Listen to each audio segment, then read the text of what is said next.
chronique du développement.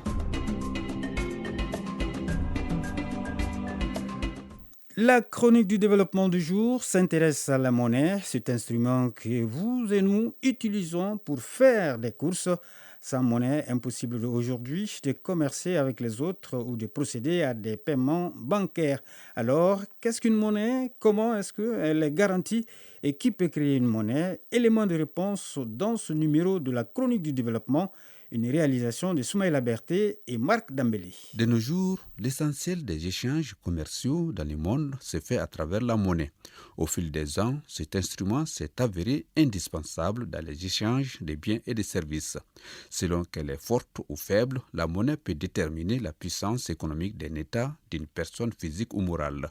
Modibo Makalu, économiste. Il y a une définition très ancienne de la monnaie qui provient du philosophe grec Aristote, qui disait que la monnaie avait trois fonctions. Et que d'abord, c'était un moyen d'échange aussi, une unité de compte et finalement une réserve de valeur. Unité de compte, ça veut dire que quand on dit que quelque chose coûte 100 francs, c'est ça l'unité de compte parce que c'est exprimé en monnaie. Et ensuite, un moyen d'échange parce que vous échangez la monnaie contre un bien. Et finalement, une réserve de valeur. Donc ça a trait à la qualité de la monnaie. Mais concrètement, dans la plupart des économies, la monnaie sert de base pour l'échange des biens et des services. Une monnaie est frappée à la demande d'un État ou d'un regroupement régional doté d'une garantie. Cette garantie se fait conformément à des règles monétaires universelles. La monnaie est garantie par les avoirs de la Banque centrale. Parce que à l'origine, c'était l'or uniquement qui garantissait la monnaie. C'est-à-dire depuis que nous avons commencé le système de banque centrale, au Moyen-Âge, la première banque centrale au monde, comme nous les connaissons aujourd'hui, c'est la Banque d'Angleterre, Bank of England. Mais jusqu'à présent, c'est l'or qui garantit. Mais l'or plus les devises. Qu'est-ce que ça veut dire une devise? Une devise, c'est une monnaie qui est librement échangeable. Par exemple, si vous prenez le dollar américain, que vous soyez au Mali, ou que vous soyez en Ouzbékistan ou au Japon, vous pouvez aller dans n'importe quelle banque, on vous échange le dollar contre la monnaie locale. Mais si vous prenez le franc CFA, par exemple, et que vous allez à Paris dans une banque, ils vont vous dire non, nous ne prenons pas cette monnaie parce que ce n'est pas une devise.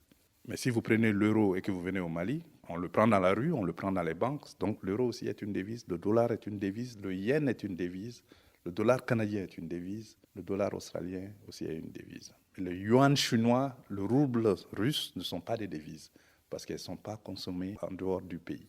Dans ce contexte, il y a deux questions qui viennent à l'esprit. Pourquoi une monnaie est plus forte qu'une autre?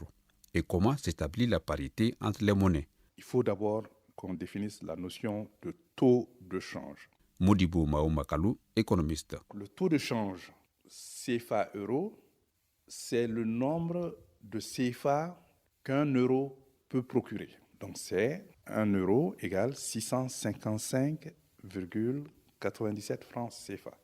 Ça, c'est le taux de change CFA-euro. Comment cela est établi? Donc ce sont ceux qui établissent la politique monétaire doivent tenir compte des principaux pays partenaires avec lesquels ils commercent. Parce que si vous commercez avec quelqu'un, vous échangez deux monnaies. Par exemple, si nous voulons acheter un bien quelque part, avec l'Italie, l'Italie va dire, bon, moi ma monnaie c'est l'euro, il faut que vous me payiez en euros. Mais au Mali, nous n'avons pas d'euro, nous avons le franc CFA.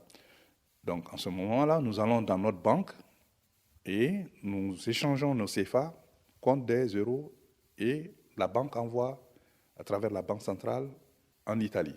Donc l'Italie va recevoir des euros. Si les réserves ne sont pas suffisantes, si la monnaie est faible, il n'y a pas d'argent. Il y a des pays qui n'arrivent pas à importer du carburant parce qu'ils n'ont pas de devises, ils n'ont pas d'or.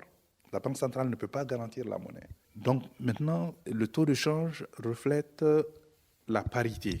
En clair, dans ce monde où les grands ensembles dictent leurs lois, vouloir créer une monnaie nationale peut contribuer à isoler les pays.